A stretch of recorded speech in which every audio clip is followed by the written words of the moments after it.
En millionær foregav at være pizzabud og tog ud for at møde sin forlovedes forældre.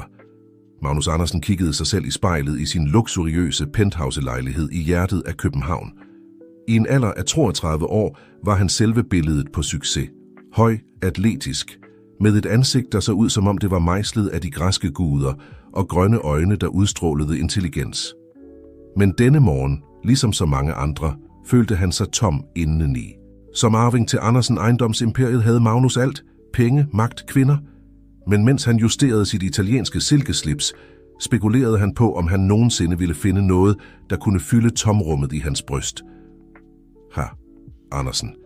Deres far venter dem på kontoret, meddelte hans assistent gennem samtaleanlægget. Magnus sukkede. Endnu en dag, endnu et møde, endnu en millionopkøb. Rutinen var langsomt ved at slå ham ihjel. Den eftermiddag, efter en kedsommelig arbejdsdag, besluttede han sig for at tage en gåtur i det maleriske Nørrebro-kvarter. Han havde brug for at undslippe forretningsverdenens kvælende atmosfære, om så bare for et par timer. Mens han gik ned ad de smalle, brostensbelagte gader, tiltrak duften af nybagte brød ham til et lille bageri. Det gyldne brød stod der på skiltet over døren. Da han trådte ind, faldt hans blik på skikkelsen bag disken. En ung kvinde på omkring 28 år, med brunt hår samlet i en sjusket hestehale og et forklæde dækket af mel, betjente kunderne med et strålende smil. God aften.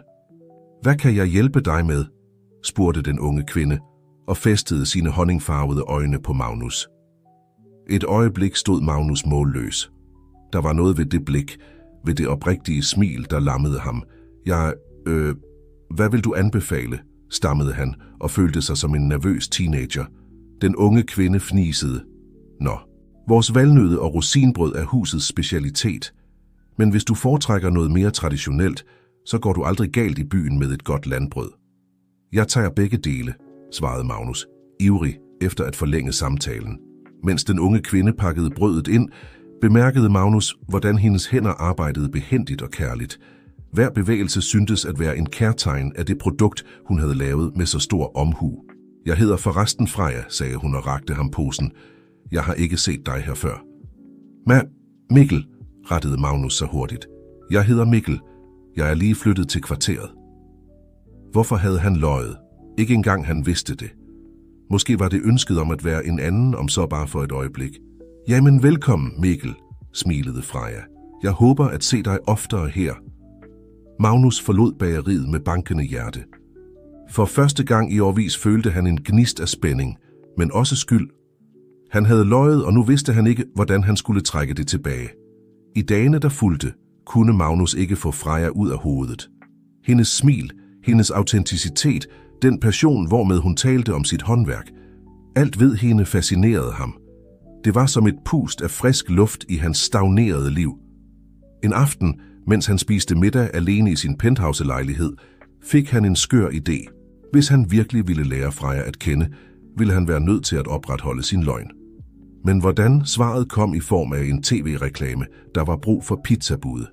Magnus smilede. Det var vanvittigt, men for første gang i lang tid følte han, at han var i live. Næste dag, efter at have opfundet en undskyldning på kontoret, mødte Magnus op på en lokal pizzeria. Med et falsk navn og en opdigtet historie om at have brug for et ekstra job, fik han jobbet som natlig pizzabud. Samme aften, iført pizzeriaens uniform og siddende på en scooter, kørte Magnus gennem Nørrebros gader. Hans hjerte bankede hårdt, da han nærmede sig det gyldne brød. Freja var ved at lukke bageriet, da Magnus, eller rettere om Mikkel, standsede foran hende. Pizzaudbringning? Spurgte han med et nervøst smil. Freja kiggede overrasket på ham. Mikkel, er du pizzabud? Ja. Jeg arbejder ekstra om aftenen, improviserede Magnus. Faktisk har jeg en levering her i nærheden. Vil du have et lift hjem? Freja tøvede et øjeblik, men smilede så. Ja, hvorfor ikke? Mens Magnus kørte hende på scooteren, følte han en spænding, han ikke havde oplevet i årevis. Vinden i ansigtet, varmen fra Frejas krop mod hans ryg, hendes latter, når de tog et sving. Det føltes alt sammen ægte, autentisk. Hvad Magnus ikke vidste var, at denne lille løgn var ved at udløse en række begivenheder, der ville sætte ikke kun hans forhold til Freja på prøve, men også alt, hvad han troede, han vidste om sig selv og sin plads i verden. Dagene blev til uger, og Magnus fandt sig selv levende et dobbeltliv. Om dagen var han den nådesløse arving til Andersen-imperiet, der lukkede millionaftaler og deltog i højprofilerede begivenheder. Om natten forvandlede han sig til Mikkel, den enkle pizzabud, der langsomt vandt Frejas hjerte.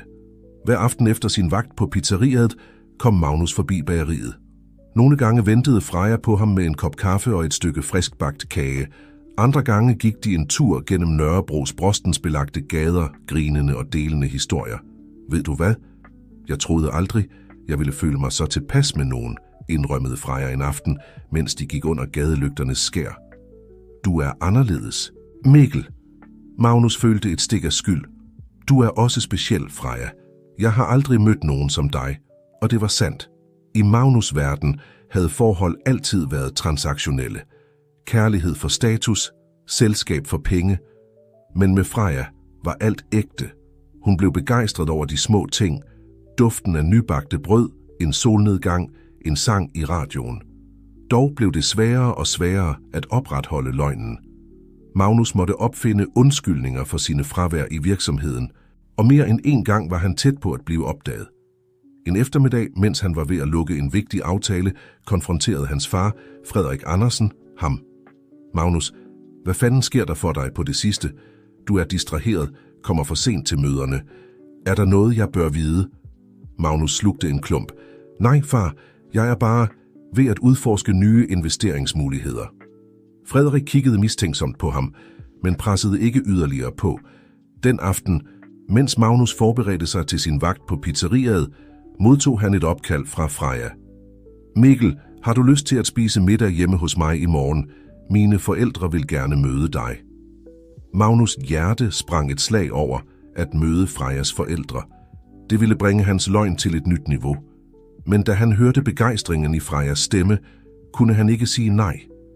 Selvfølgelig, det vil jeg meget gerne, svarede han, mens han mærkede knuden i sin mave stramme til.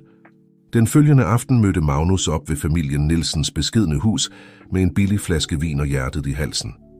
Freja tog imod ham med et kys på kinden, og duften af hjemmelavet mad fyldte hans sanser. Mor, far, det her er Mikkel, præsenterede Freja stolt. Frejas forældre, Hanne og Jens, så ham op og ned. Magnus kunne mærke deres misbilligelse i deres øjne. Så du er pizzabud, sagde Jens med en tone, der tydeligt viste, hvor lidt imponeret han var. Ja, til os sin, svarede Magnus og mærkede, hvordan hans mund blev tør. Det er et ærligt arbejde. Ærligt, ja, men næppe nok til at forsørge en familie, vel?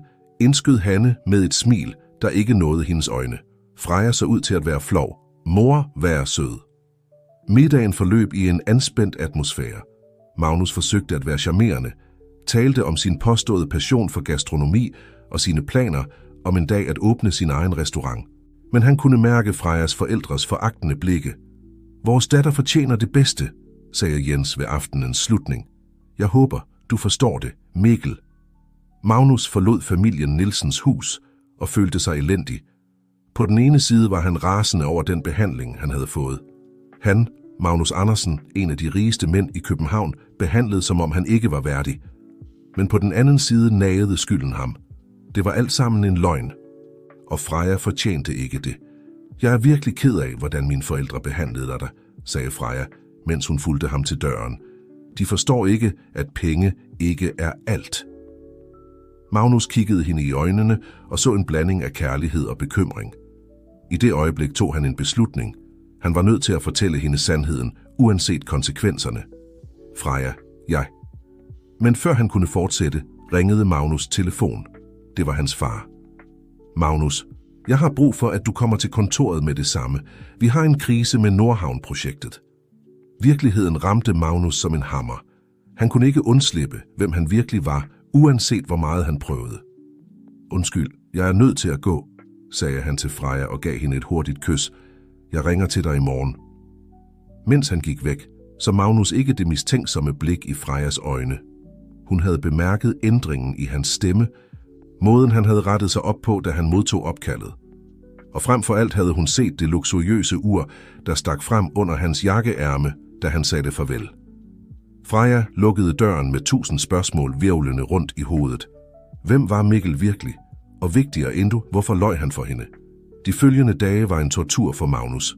Krisen i Nordhavn-projektet holdt ham beskæftiget dag og nat og tvang ham til at aflyse sine møder med Freja. Hver gang de talte i telefon, kunne han mærke, hvordan afstanden mellem dem voksede. Freja kunne på sin side ikke få de uoverensstemmelser, hun havde bemærket hos Mikkel, ud af hovedet.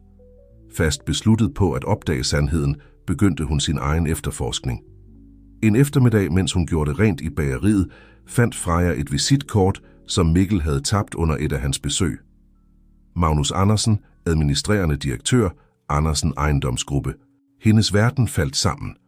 Med rystende hænder søgte hun på internettet. Billederne efterlod ingen tvivl. Hendes Mikkel, var i virkeligheden Magnus Andersen, arving til et af de største ejendomsimperier i Danmark. Tårer af vrede og forvirring løb ned af hendes kinder. Hvorfor havde han løjet for hende? Havde det hele bare været et spil for ham? Imens kæmpede Magnus med sine egne dæmoner.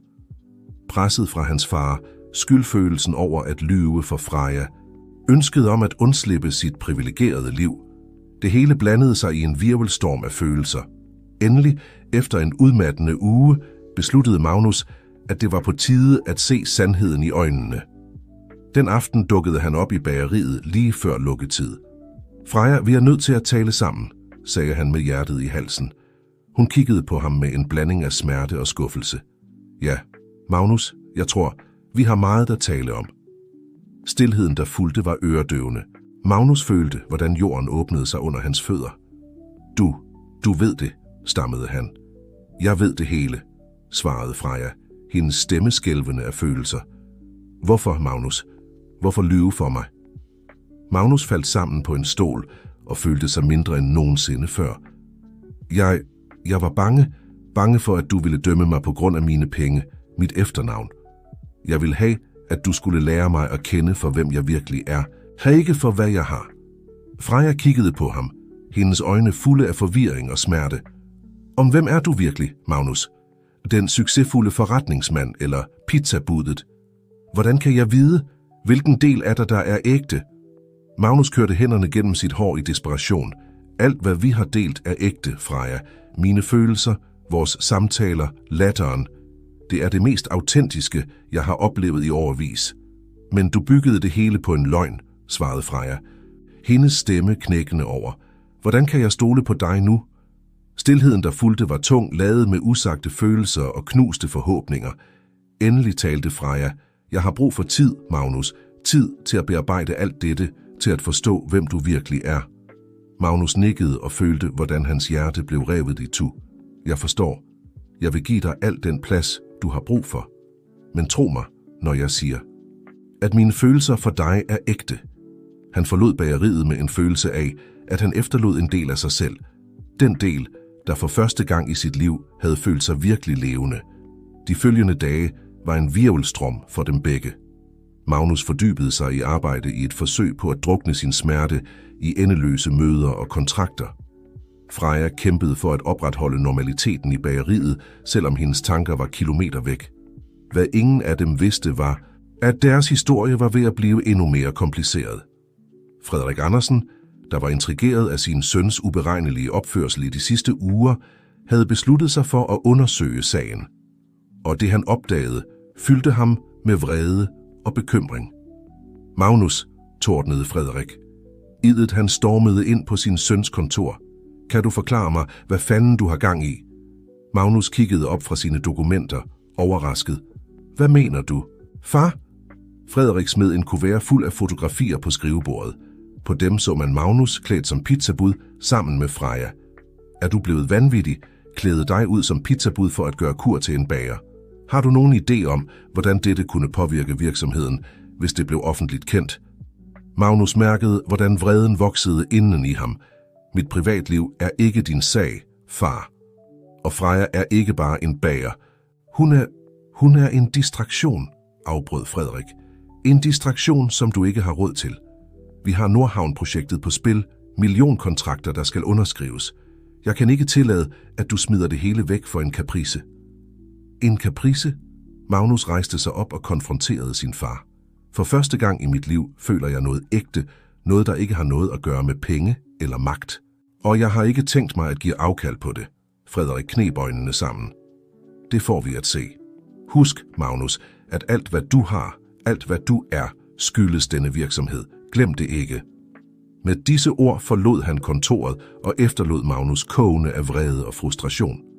Imens i Nørrebro stod Freja over for sine egne udfordringer. Bageriet var i økonomiske vanskeligheder, og banken truede med at tvangsauktionere ejendommen. Jeg ved ikke, hvad vi skal gøre. Morsommere, sagde Freja, mens hun gennemgik regnskaberne for Gud ved hvilken gang. Hvis vi ikke får et lån snart, bliver vi nødt til at lukke. Hanne omfavnede sin datter. Vi finder en løsning. Skat, det gør vi altid. Hvad Freja ikke vidste var, at Frederik Andersen, fast besluttet på at holde sin søn væk fra hende, var ved at trække i trådene bag kulisserne. Han havde talt med banken og presset på for at fremskynde tvangsauktionen. Den aften, mens hun lukkede bageriet, modtog Freja et opkald, der ville ændre alt. Frøken Nielsen, jeg ringer fra Danske Bank. Jeg beklager at måtte informere dem om, at deres låneansøgning er blevet afvist. Desuden er vi på grund af de forsinkede betalinger nødsaget til at indlede en tvangsauktion. Freja følte, hvordan verden krakelerede omkring hende. Bageriet var ikke bare hendes forretning, det var hendes families arv, hendes forældres drøm. I et øjebliks impuls ringede hun til Magnus. Trods alt hvad der var sket, havde hun brug for at tale med nogen, og han var den eneste, hun kunne komme i tanke om. Magnus svarede ved første ring. Freja, er du okay? Frejas stemme knækkede over. Magnus, jeg er ved at miste alt. Bageriet. Jeg ved ikke, hvad jeg skal gøre. Uden at tøve et sekund svarede Magnus. Jeg er på vej. Vi finder en løsning. Det lover jeg dig. Mens han kørte mod Nørrebro i fuld fart, tog Magnus en beslutning. Han ville bruge sine ressourcer, sine forbindelser, hvad end der var nødvendigt for at hjælpe Freja. Men denne gang ville han gøre det med fuldstændig ærlighed. Hvad han ikke vidste var, at hans far, da han hørte om bageriets situation, allerede var ved at planlægge sit næste træk. Et træk, der ville sætte ikke kun kærligheden mellem Magnus og Freja på prøve, men også deres integritet og alt, hvad de troede på. Magnus ankom til bageriet i rekordfart og fandt Freja med røde øjne og rystende hænder. At se hende sådan knuste hans hjerte. Freja, fortæl mig præcis, hvad der sker, sagde han og tog hendes hænder i sine. Mellem hulk forklarede Freja situationen. De ophobede gælde, bankens afslag, den forestående tab af familievirksomheden. Magnus lyttede opmærksomt. Hans sind arbejdede på højtryk. Han vidste, at han kunne løse problemet med et enkelt telefonopkald, men han var også klar over, at det kun ville gøre tingene værre mellem dem. Hør her, sagde han endelig. Jeg ved, at du ikke stoler på mig lige nu, og det forstår jeg. Men jeg vil gerne hjælpe dig. Ikke som Magnus Andersen, forretningsmanden, men som den person, der har lært at se livet på en anden måde takket være dig. Freja kiggede på ham, usikker. Og hvordan foreslår du at gøre det? Lad mig være din rådgiver, svarede Magnus. Jeg vil bruge min viden til at søge alternativer, kontakte andre banker, gennemgå dine tal. Men du træffer alle beslutningerne. Hvad siger du til det? Efter et øjebliks tøven nikkede Freja. Okay, men på en betingelse. Fuld gennemsigtighed fra nu af. Ingen flere løgne, ingen flere hemmeligheder. Aftale, smilede Magnus og følte, at der for første gang i dagevis var et lys for enden af tunnelen. De følgende dage var en følelsesmæssig rutsjebane. Magnus og Freja arbejdede side om side, gennemgik tal, udarbejdede strategier. Lidt efter lidt begyndte tilliden mellem dem at blive genopbygget, men Frederik Andersens skygge hang over dem uden deres viden. Frustreret over sin søns vedholdenhed, besluttede Frederik at tage mere drastiske skridt. En eftermiddag, mens Magnus var til et vigtigt møde, dukkede Frederik op i bageriet. Frøken Nielsen, jeg er Frederik Andersen, Magnus din far, præsenterede han sig med et smil, der ikke nåede hans øjne. Jeg vil gerne tale med dem om en vigtig sag. Freja, overrasket, inviterede ham ind i baglokalet. Jeg vil være direkte, begyndte Frederik. Forholdet mellem dem og min søn er en fejltagelse. I tilhører forskellige verdener. Hvorfor gør vi ikke dette nemmere for alle? Han tog en check ud af sin jakke og skubbede den hen over bordet. Dette beløb vil løse alle deres økonomiske problemer. Til gengæld beder jeg dem blot om at holde dem væk fra Magnus. Freja kiggede på checken og følte en blanding af indignation og fristelse. Med de penge kunne hun redde bageriet, sikre sin families fremtid. Men prisen? Andersen, sagde hun endelig og skubbede checken tilbage. Jeg sætter pris på deres tilbud, men de må forstå, at mine følelser ikke er til salg. Frederik kneb øjnene sammen. Alle har en pris, frøken Nielsen. Det er bare et spørgsmål om at finde den rigtige. I det øjeblik fløj døren til baglokalet op. Magnus stod der, hans ansigt en maske af raseri og skuffelse. Hvordan tør du, far? Brølede han. Tror du, at du kan købe og sælge mennesker, som om de var ejendomme? Frederik rejste sig og konfronterede sin søn. Jeg prøver bare at beskytte dig, Magnus. Dette eventyr af dit kunne koste virksomheden millioner. Er det det, du vil? Det jeg vil, svarede Magnus. Hans stemme skælvende af følelse er at være lykkelig, og for første gang i mit liv ved jeg, hvad det betyder. Han vendte sig mod Freja, der betragtede scenen i chok. Freja, jeg er ked af alt dette. Jeg forstår, hvis du vil have, at jeg går og aldrig kommer tilbage. Freja kiggede på Magnus, derefter på Frederik, og til sidst på checken på bordet. I det øjeblik tog hun en beslutning, der ville ændre kursen for deres liv. Magnus, sagde hun. Hendes stemme fast i en bli. Jeg tror, du og jeg har meget at tale om. Frederik, der indså, at han havde tabt dette slag, gik mod døren. Før han gik ud, vendte han sig mod sin søn. Dette er ikke slut, Magnus. Husk, hvor du kommer fra, og hvad der står på spil. Da døren lukkede sig bag Frederik, kiggede Magnus og Freja på hinanden, bevidste om, at de stod ved en korsvej. Den vej, de valgte fra dette øjeblik, ville definere ikke kun deres forhold, men også hvem de var som mennesker. Og hvad nu? Spurgte Freja. Hendes stemme knapt mere end en hvisken. Magnus tog hendes hånd. Nu starter vi forfra. Uden løgne, uden ydre pres. Bare du og jeg, der møder, hvad end der kommer sammen. Mens solen gik ned over København og badede det lille bageri i et gyldent skær, forsejlede Magnus og Freja deres løfte med et kys. Et kys, der smagte af nye begyndelser, af afslørede sandheder og en usikker, men mulighedsrig fremtid. Hvad de ikke vidste var, at deres største udfordring endnu var i vente. En udfordring, der ville sætte ikke kun deres kærlighed på prøve, men også deres principper og alt, hvad de troede på. De følgende uger var en hvirvelstorm for Magnus og Freja. Ved at arbejde sammen lykkedes det dem at omstrukturere bageriets gæld og udvikle en solid forretningsplan. Det gyldne brød begyndte at se en opgang i salget, og for første gang i måneder så fremtiden lovende ud. Dog hang truslen fra Frederik Andersen stadig over dem som en mørk sky. Magnus vidste, at hans far ikke ville give op så let, og det holdt ham konstant på vagt. En eftermiddag, mens Magnus hjalp Freja med at lukke bageriet, modtog han et opkald, der fik ham til at fryse til is. Magnus, det er Martin, din assistent.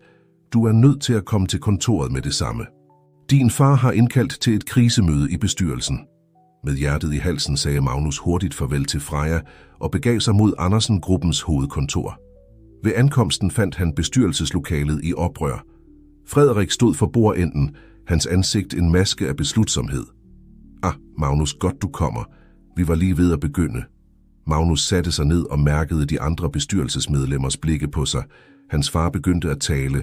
Mine herrer, jeg har samlet jer i dag, fordi vores virksomhed står over for en krise. En krise forårsaget af min søns manglende dømmekraft og uansvarlige handlinger. Han projicerede billeder op på skærmen af Magnus klædt som pizzabud sammen med Freja.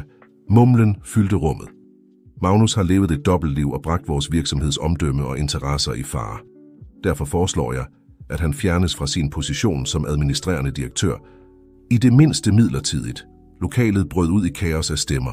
Magnus rejste sig vredt. Det er latterligt. Mit privatliv har intet at gøre med min præstation i virksomheden.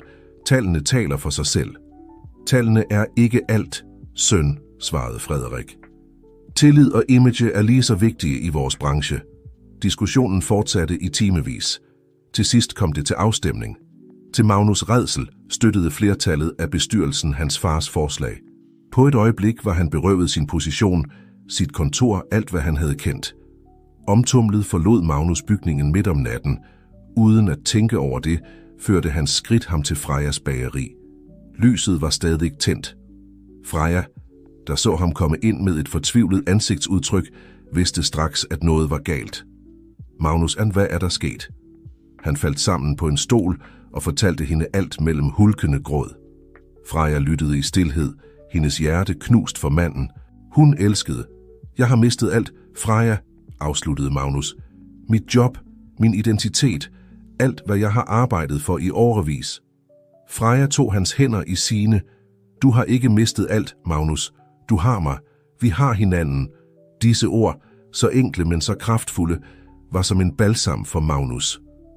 For første gang siden han forlod bestyrelseslokalet, følte han, at han kunne trække vejret igen. Du har ret, sagde han med et lille smil. Så længe jeg har dig, har jeg alt, hvad jeg behøver. Den nat markerede et vendepunkt i deres forhold. Magnus berøvede sin titel og sin formue, fandt sig selv i færd med at genopdage, hvem han virkelig var. Og Freja, der konfronterede sine egne frygt og usikkerheder, indså den styrke, hun havde inde i. De følgende dage var en hvirvelstorm af følelser og svære beslutninger. Magnus, fast besluttet på ikke at lade sig besejre, besluttede at kæmpe mod bestyrelsens beslutning. Han hyrede en advokat og begyndte at forberede sin sag. Imens fik Freja en strålende idé til at hjælpe bageriet. Hvad hvis vi kombinerer din forretningsviden med min erfaring inden for bageri, foreslog hun en aften. Vi kunne udvide forretningen, skabe en linje af gourmetprodukter, måske endda åbne flere filialer. Magnus kiggede på hende med beundring. Du er genial. Vidste du det? Jeg tror, vi kunne skabe noget virkelig specielt sammen. Sådan blev Nørrebros Smagfulde født, en linje af håndlavede produkter, der kombinerede de traditionelle opskrifter fra familien Nielsen med en moderne markedsføringsstrategi. Magnus satte al sin viden og kontakter ind i projektet, mens Freja bidrog med sin kreativitet og færdigheder i køkkenet. Lanceringen var en kæmpe succes. De lokale medier forelskede sig i historien om det lille kvarterbageri, der genopfandt sig selv. Der er opdaget i firmaet Nørrebros Smagfulde. Magnus kan verden vaklede. Han vidste, at alt var i orden, at de ikke havde gjort noget ulovligt, men han vidste også, at hans far havde kontakter overalt. Da han fortalte Freja om det, blev hun bleg. Magnus, tror du, din far ville være i stand til at... Hvad som helst, svarede han dystert, men vi lader os ikke intimidere. Vi har bygget dette sammen med ærlighed og hårdt arbejde. Og sådan vil vi forsvare det. De følgende dage var et mareridt. Magnus og Freja blev udsat for intense forhør, deres konti blev indefrosset, og pressen begyndte at spekulere i et muligt svindelnummer. Men midt i stormen blev deres kærlighed stærkere. Hver aften, efter lange timer med advokater og revisorer, fandt de tilflugt hos hinanden og fandt trøst og styrke i deres forening. En eftermiddag, mens de gennemgik dokumenter i bageriets baglokale, gjorde Freja en overraskende opdagelse. Magnus, se her, sagde hun og pegede på en række mistænkelige transaktioner. Disse overførsler, det var ikke os, der lavede dem. Magnus undersøgte dokumenterne og mærkede, hvordan vreden voksede inden i ham. Det er min fars værk.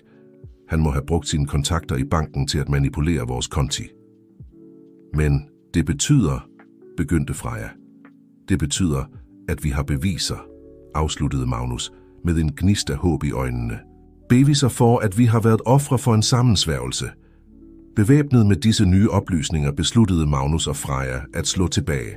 De kontaktede en pålidelig undersøgende journalist og gav ham alle de beviser, de havde indsamlet. Artiklen, der blev offentliggjort dagen efter, rystede Andersen-imperiets grundvold. Med overskriften Kærlighedens pris, hvordan ejendomsmagnaten Frederik Andersen forsøgte at ødelægge sin egen søn, afslørede reportagen i detaljer den sabotagekampagne, Frederik havde orkestreret. Reaktionen var øjeblikkelig. Skattestyrelsen meddelte, at de lukkede undersøgelsen mod Nørrebros Smagfulde og åbnede en ny mod Frederik Andersen. Andersen-gruppens bestyrelse indkaldte til et krisemøde. Magnus og Freja, udmattede men beslutsomme, mødte op foran bestyrelsen. Denne gang var det Magnus, der tog ordet. Mine herrer, for et par måneder siden stod jeg her anklaget for at bringe denne virksomhed i fare ved at følge mit hjerte. I dag står jeg her for at vise jer, at det at følge mit hjerte var den bedste beslutning, jeg nogensinde har taget i mit liv. Med veltalenhed og passion forklarede Magnus, hvordan hans oplevelse med Freja og Nørrebros Smagfulde havde lært ham uvurderlige lektioner om forretning, integritet og den sande betydning af succes. Jeg foreslår en ny vision for Andersen-gruppen, konkluderede han. En vision, der kombinerer vores finansielle styrke med et reelt engagement i de samfund, vi opererer i. En vision, der viser, at succes og etik ikke er gensidigt udelukkende. Stilheden, der fulgte, var øredøvende. Så begyndte en af direktørerne langsomt at klappe, andre fulgte trop, og snart brød lokalet ud i applaus. Frederik Andersen, bleg og besejret, rejste sig. Søn, jeg er ked af det. Jeg tog fejl. Magnus kiggede på sin far, år af bitterhed og smerte afspejlet i hans øjne. Så, med Frejas hånd i sin, svarede han, vi har meget at tale om, far. Men jeg tror, det er tid til en ny begyndelse for os alle. Mens de forlod bestyrelseslokalet, kiggede Freja på Magnus med stolthed og kærlighed. Ved du hvad? Jeg tror, jeg lige forelskede mig i dig igen. Magnus smilede og følte, at alt endelig var faldet på plads. Og jeg i dig, min kære. Og dette er kun begyndelsen. De følgende måneder var en hvirvelstorm af forandringer og nye udfordringer. Magnus blev genindsat i sin stilling som administrerende direktør for Andersen-gruppen, men med en ny vision og en fornyet følelse af formål. Under hans ledelse begyndte virksomheden at investere i projekter for samfundsudvikling og overkommelige boliger.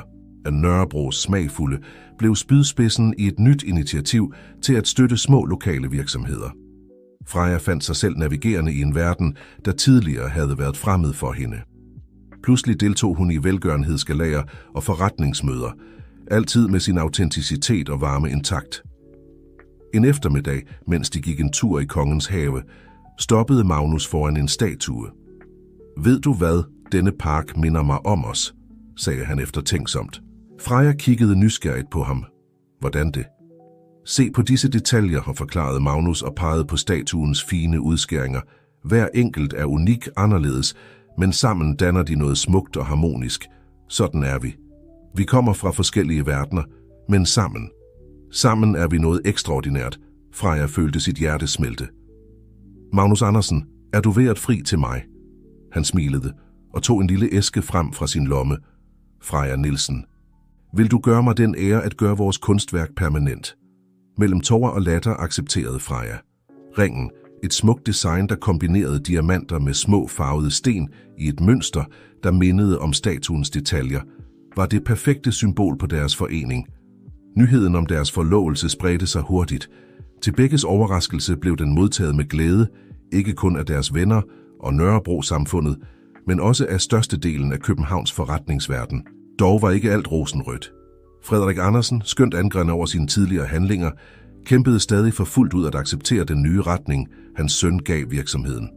En aften under en familiemiddag kom emnet op. Magnus, jeg forstår dit ønske om at gøre godt, sagde Frederik med en vis anspændthed i stemmen. Men jeg frygter, at du sætter alt, hvad vi har bygget, på spil.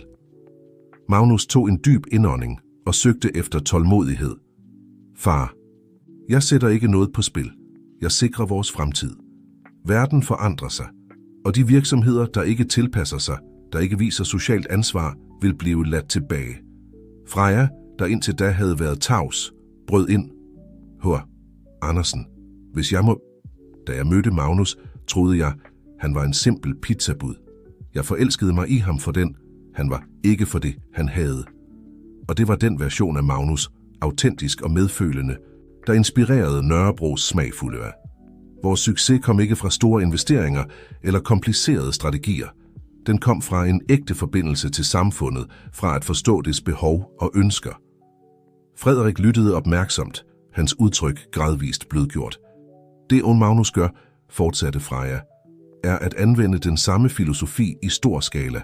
Han forlader ikke forretningen. Han omdefinerer, hvad det vil sige at være succesfuld. Der var et øjeblik af stilhed. Så, til alles overraskelse, smilede Frederik. Ved du hvad, Freja? Jeg tror, jeg nu forstår, hvorfor min søn forelskede sig i dig. Du har en visdom, der går ud over forretningsbøger. Han vendte sig mod Magnus. Søn, måske kan denne gamle hund stadig lære nogle nye tricks. Fortæl mig mere om dine planer. Den aften markerede et nyt kapitel i forholdet mellem far og søn. Selvom der stadig var uenigheder og ophedede diskussioner, var der nu også gensidig respekt og en vilje til at lytte til og lære af hinanden. Imens skred forberedelserne til brylluppet hurtigt frem. Freja og Magnus havde besluttet at holde en ceremoni, der afspejlede fusionen af deres to verdener. Ceremonien fandt sted i haven til Andersen-familiens herregård, men receptionen var en stor gadefest i Nørrebro-kvarteret. Ejendomsmagnater dansede side om side med bagere og kvarterets beboere. Brød og kager blev leveret af Det Gyldne Brød og Nørrebros Smagfulde, mens den luksuriøse catering var sponsoreret af Andersen-gruppen. I sin bryllupstale kiggede Magnus sin nu kone i øjnene og sagde: Freja, du lærte mig, at sand luksus ikke ligger i de ting, vi ejer, men i de forbindelser, vi skaber. Du viste mig en verden fuld af ægthed og kærlighed, som jeg aldrig vidste eksisterede. Med dig fandt jeg ikke kun mit livs kærlighed, men også mit sande formål. Frejas med tårer i øjnene svarede: Magnus, da jeg mødte dig som Mikkel pizzabudet, så jeg en mand, der længtes efter mere end materiel rigdom. Jeg så en, der ønskede at gøre en forskel. I dag, som Magnus Andersen, er du stadig den samme mand, men nu har du magten til at gøre disse drømme til virkelighed. Jeg er stolt af at stå ved din side på denne rejse. Mens de dansede deres første vals som mand og kone, omgivet af en eklektisk blanding af gæster, der symboliserede foreningen af deres to verdener, vidste Magnus og Freja, at dette kun var begyndelsen på deres store eventyr sammen. Hvad de ikke vidste var, at skæbnen stadig havde nogle overraskelser i vente for dem, udfordringer, der ville sætte deres kærlighed og beslutsomhed på prøve endnu en gang. Det første år af ægteskabet var som en drøm for Magnus og Freja. Deres kærlighed blomstrede fortsat, og deres fælles projekter bar frugt ud over deres forventninger. Nørrebros Smagfulde havde udvidet sig til andre byer i Danmark, og Andersen-gruppen blev internationalt rost for sin innovative tilgang til socialt ansvarlig forretning. Men som det ofte sker i livet, var roen forløberen for stormen. Det hele startede en forårs eftermiddag. Freja var i køkkenet i deres nye hjem, en smuk penthouse-lejlighed i hjertet af Nørrebro, da hun pludselig følte en intens svimmelhed. Før hun kunne kalde på Magnus, blev alt sort. Magnus fandt hende bevidstløs på køkkengulvet og bragte hende straks til hospitalet. Efter en række tests kaldte lægen dem ind på sit kontor med et alvorligt udtryk. Fru Andersen, begyndte lægen, hans stemme tynget af bekymring. Resultaterne af deres tests viser en medfødt hjertetilstand, som indtil nu er gået ubemærket hen. Freja følte, at verden gik i stå. Magnus klemte hendes hånd hårdt, hans ansigt blegt, men beslutsomt. Hvad er vores muligheder, doktor? Spurgte Magnus, hans stemme skældende, men fast. Lægen sukkede. Den gode nyhed er, at det kan behandles. Den dårlige nyhed er, at det vil kræve en kompliceret operation og en lang rekonvalescensperiode. Og han tøvede, som om han var i tvivl om at fortsætte. Og hvad, doktor? Insisterede Freja. Og I bliver nødt til at udskyde eventuelle planer om at få børn i mindst et par år. En graviditet ville være for risikabel i deres nuværende tilstand. Nyheden ramte parret som en spand koldt vand. De havde talt om at stifte familie, om at fylde deres hjem med lyden af barnelatter. Nu måtte den drøm vente. De følgende måneder var en hvirvelstorm af lægekonsultationer, operationer og rekonvalescens. Magnus stod ved Frejas side hvert skridt på vejen og delte sin tid mellem hospitalet og ledelsen af deres forretninger. Imens stod Nørrebros Smagfulde over for sine egne udfordringer. Den hurtige ekspansion havde ført til problemer med kvalitetskontrollen i nogle af de nye filialer. Freja forsøgte at håndtere krisen så godt hun kunne fra sin hospitalsseng, men frustrationen over ikke at kunne være der personligt nagede hende. En aften efter en særlig vanskelig fysioterapisession brød Freja ud i gråd. Jeg kan ikke gøre det her, Magnus, hulkede hun. Jeg kan ikke være den hustru, du fortjener. Jeg kan ikke styre virksomheden. Jeg kan ikke give dig børn. Måske ville det være bedre, hvis... Magnus afbrød hende ved at tage hendes ansigt mellem sine hænder. Hvorfor ikke at afslutte den sætning? Freja Andersen. Jeg elsker dig. Jeg elsker dig for den. Du er ikke for, hvad du kan eller ikke kan gøre. Vi kommer igennem dette sammen, ligesom vi er kommet igennem alt andet. Den nat markerede et vendepunkt. Freja, inspireret af Magnus' urokkelige tro, fandt en ny beslutsomhed. Hun begyndte at arbejde på sin rekonvalescens med fornyet kraft, og sammen udtænkte de kreative løsninger til at håndtere problemerne i Nørrebros Smagfulde på afstand. Skæbnen havde dog endnu en prøvelse i vente for dem. En morgen, mens Magnus var til et vigtigt møde, modtog han et akut opkald fra sin far. Magnus, du er nødt til at komme til hospitalet med det samme. Frederiks stemme lød hæs, som om han havde grædt. Din mor, hun har været ude for en ulykke. Magnus følte, at verden faldt sammen omkring ham. Hans mor, Lene, havde altid været familiens Andersens stille støtte. Tanken om at miste hende var uudholdelig. Han skyndte sig til hospitalet. Hans sind en hvirvelstorm af minder og frygt. Ved ankomsten fandt han sin far sammensunket i venteværelset. Far, hvad er der sket? Spurgte han. Hans stemme knapt mere end en hvisken. Frederik løftede blikket. Hans øjne røde og hævede. En beruset bilist, hun var ved at krydse gaden, og han kunne ikke afslutte sætningen. Magnus omfavnede sin far og mærkede, hvordan års spænding og bitterhed opløstes i den fælles sorg. De følgende timer var en pinefuld venten og uvished. Da kirurgen endelig kom ud for at tale med dem, var hans ansigt alvorligt. Vi har fået hende stabiliseret, men lægen tøvede, søgende efter de rette ord.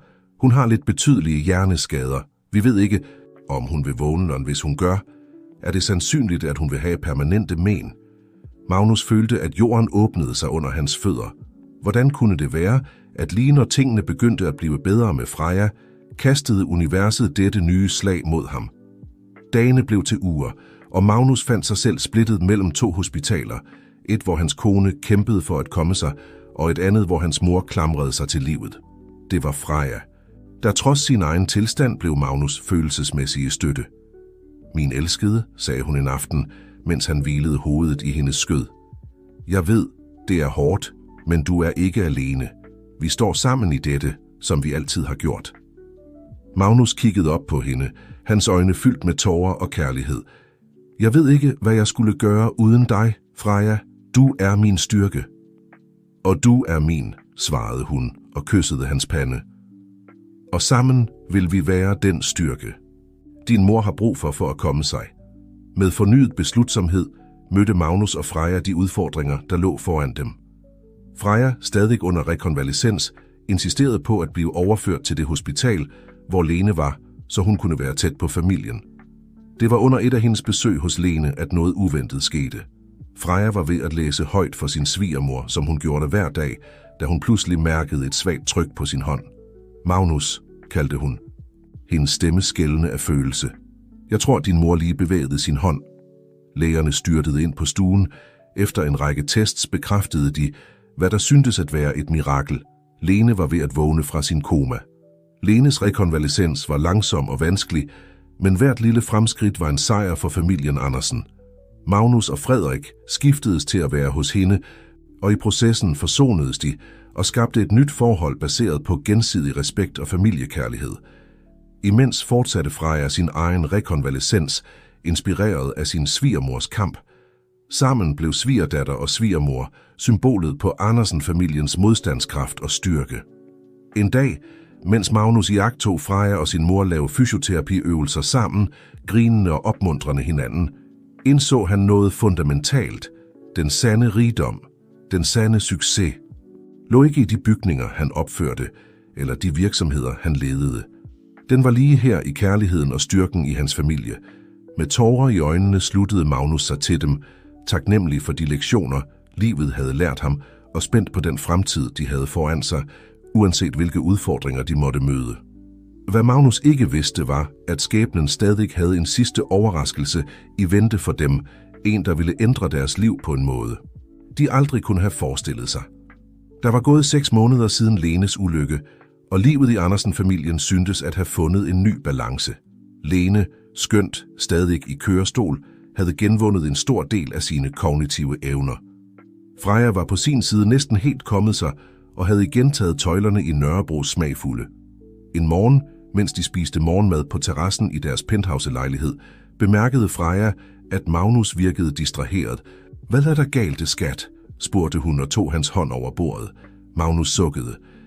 Det er det sociale boligprojekt i Sydhavnen. Kommunen lægger hindringer i vejen, og nogle investorer er nervøse. Freja kiggede eftertænksomt på ham. Ved du hvad? Jeg tror, jeg har en idé. Hvad hvis vi involverer lokalsamfundet i projektet? Vi kunne arrangere workshops, lytte til deres behov. Magnus' øjne lyste op. Det er brillant, Freja. Vi kunne endda inkludere plads til små lokale virksomheder, ligesom vi gjorde det med Nørrebros smagfulde hen. Begejstrede over den nye idé, tilbragte parret resten af morgenen med at planlægge. De var så opslugte, at de næsten ikke hørte telefonen ringe. Det var Dr. Rasmussen, Frejas kardiolog. Fru Andersen, jeg har brug for, at de kommer til min konsultation så hurtigt som muligt. Jeg har resultaterne af deres seneste undersøgelser, og der er noget. Vi er nødt til at diskutere personligt. Frejas hjerte sprang et slag over. Var hendes tilstand forværret? Ville hun have brug for endnu en operation? Senere samme eftermiddag sad Magnus og Freja foran Dr. Rasmussen, hånd i hånd og forberedt på det værste. Lægen kiggede på dem med et udgrundeligt udtryk. Fru Andersen, deres undersøgelser viser noget uventet. Freja klemte Magnus hendes hånd. Hvad er det, doktor? Fortæl os det venligst. Dr. Rasmussen smilede. Det er gravid. Stilheden, der fulgte, var øredøvende. Magnus og Freja kiggede på hinanden, deres ansigter en blanding af chok, frygt og en gnist af glæde. Men er det sikkert? Spurgte Magnus. Hans stemme knapt mere end en hvisken med Frejas tilstand. Lægen nikkede. Jeg forstår deres bekymring. Graviditeten vil være højrisiko og kræve konstant overvågning. Men med fremskridtene i hendes rekonvalescens og med passende pleje, tror jeg, det er muligt at gennemføre den sikkert. Freja med tårer i øjnene kiggede på Magnus. Hvad tænker du, skat? Jeg ved, det er risikabelt, men Magnus omfavnede hende hårdt. Jeg tænker, at du er den stærkeste kvinde, jeg kender, og at vi sammen kan overvinde hvad som helst. Hvis du vil prøve, vil jeg stå ved din side hvert skridt på vejen. De følgende måneder var en følelsesmæssig rutsjebane. Frejas graviditet blev centrum for hele Andersen-familiens opmærksomhed. Lene, begejstret over udsigten til at blive bedstemor, fandt i det en ny motivation for sin genoptræning. Frederik overraskede på sin side alle ved at blive den mest beskyttende og kærlige bedstefar, man kunne forestille sig. Han brugte timer på at researche prænatal ernæring og dekorere det kommende barns værelse. Dog var ikke alt rosenrødt. Frejas graviditet var skrøbelig, og der var øjeblikke med ægte frygt. I 5. måned førte en komplikation hende akut på hospitalet. Magnus, der sad i venteværelset, genoplevede alle sine frygt. Hvad hvis han mistede Freja? Hvad hvis de mistede barnet? Hvordan skulle han kunne gå videre? Det var i dette øjeblik af desperation, at han mærkede en hånd på sin skulder. Da han kiggede op, så han sin far. Søn, sagde Frederik, med en stemme fuld af følelse. Jeg ved, du er bange. Det er jeg også. Men hvis der er noget, jeg har lært af dig og Freja, er det, at sand kærlighed kan overvinde enhver forhindring. Og dette barn er frugten af sådan en kærlighed. Magnus, rørt over sin fars ord, omfavnede ham og lod tårerne flyde frit. Heldigvis overkom Freja og barnet krisen. De følgende måneder var med intensiv pleje, hvor Freja praktisk talt var begrænset til total sengehvile.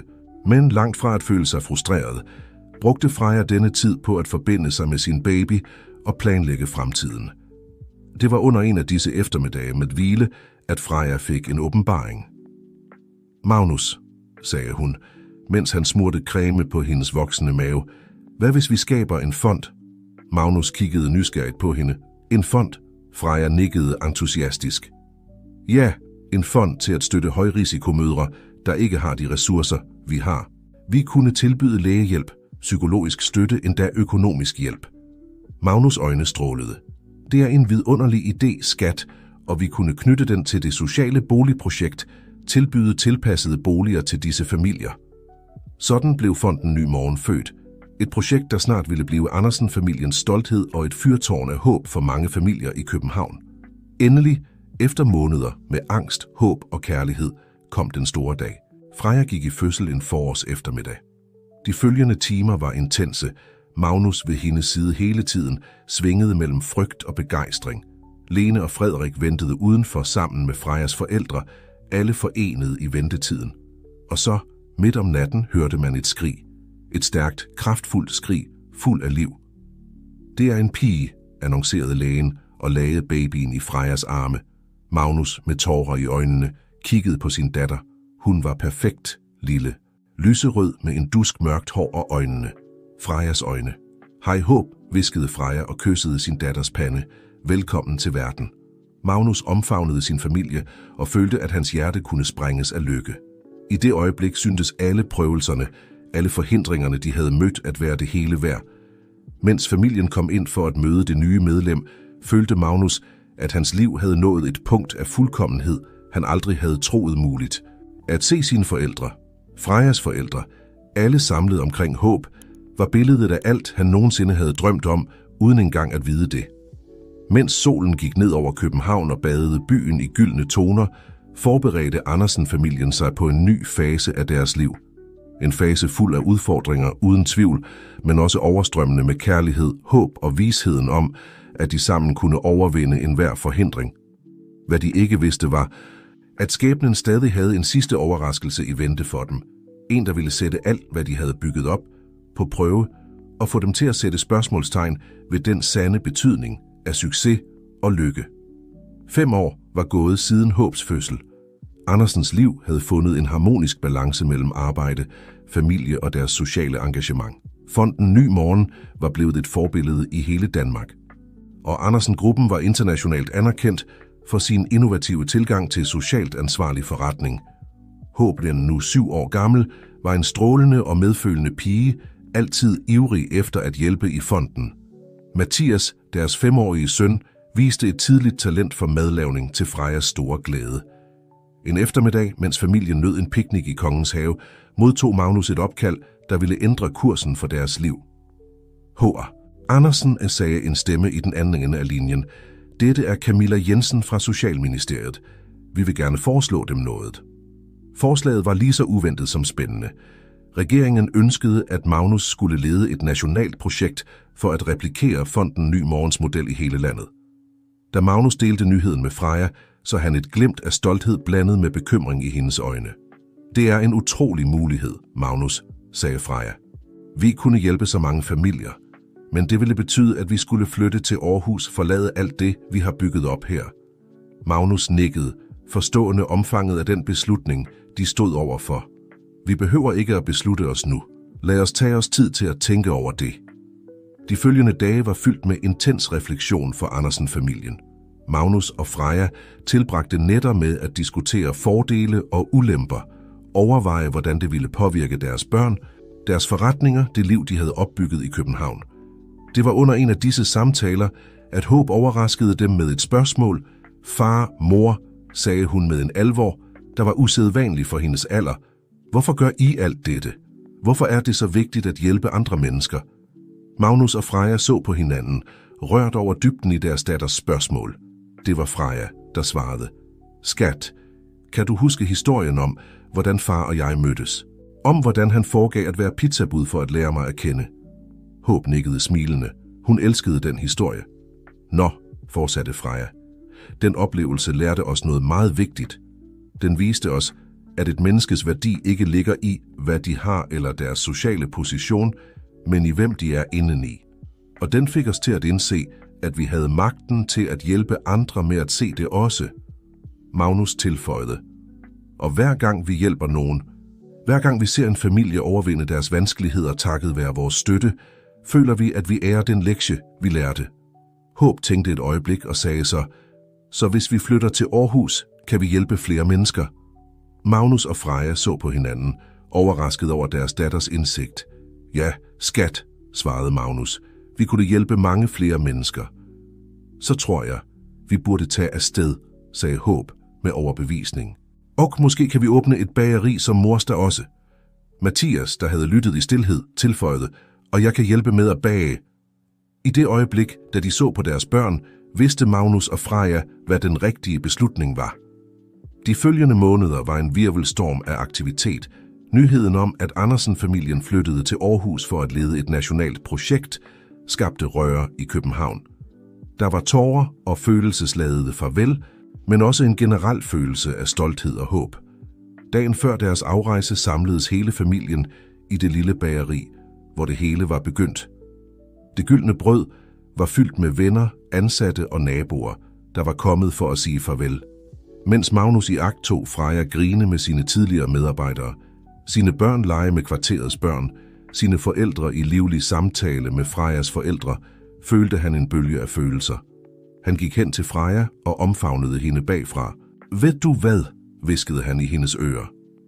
Da jeg først trådte ind i dette bageri forklædt som pizzabud, havde jeg aldrig forestillet mig, at den løgn ville føre mig til den største sandhed i mit liv. Freja vendte sig om for at se på ham, hendes øjne skinnende af tårer og kærlighed. Og hvad er den sandhed, H.R. Andersen? Magnus smilede. At kærlighed, når den er sand og dyrkes med ærlighed og medfølelse, kan ændre ikke bare vores liv, men livene for alle omkring os. Freja kyssede ham blidt. Og at nogle gange, som tilføjede hun, er den mest uventede vej den, der fører os præcis derhen, hvor vi skal være. Mens solen gik ned over København for sidste gang for Andersen-familien, genlød bageriet af latter, musik og duften af friskbagt brød. Det var slutningen på et kapitel, men begyndelsen på et nyt og spændende et. Næste morgen, mens toget forlod Københavns hovedbanegård, kiggede Magnus og Freja ud af vinduet på byen, der havde været vidne til deres kærlighedshistorie. København forsvandt i det fjerne, men de bragte minderne, de lærte lektioner og frem for alt kærligheden, der var født i dens gader med sig. Håb og Mathias, begejstrede for eventyret, der ventede dem, bombarderede deres forældre med spørgsmål om Aarhus og om alle de mennesker, de skulle hjælpe. Magnus kiggede på sin familie og derefter på Freja, og i hendes øjne så han alt, hvad de havde oplevet, og alt, hvad der ventede dem afspejlet. De vidste ikke præcis, hvad fremtiden ville bringe dem i Aarhus, men de var sikre på én ting. Så længe de var sammen, forenet af kærlighed og ønsket om at gøre verden til et bedre sted, kunne de møde enhver udfordring. Og således, mens toget bevægede sig mod nye horisonter, flettede Magnus og Freja deres hænder sammen, mindedes deres første møde i bageriet, løgnen, der forenede dem, og sandheden, de havde bygget sammen. Deres historie var et vidnesbyrd om, at den sandeste kærlighed nogle gange fødes af de mest uventede begyndelser, og at den største succes ikke måles i materiel rigdom, men i de liv, vi berører og forbedrer undervejs. Rejsen, der begyndte med en ung arving forklædt som pizzabud og en bager fuld af drømme, havde ikke kun forvandlet deres liv, men også utallige andres. Og mens de bevægede sig mod deres nye destination, vidste Magnus og Freja, at deres største eventyr kun lige var begyndt. For i sidste ende lå Andersen-familiens sande arv ikke i de bygninger, de opførte, eller de virksomheder, de drev, men i den kærlighed, de delte, og den forskel, de gjorde i verden, et hjerte ad gangen.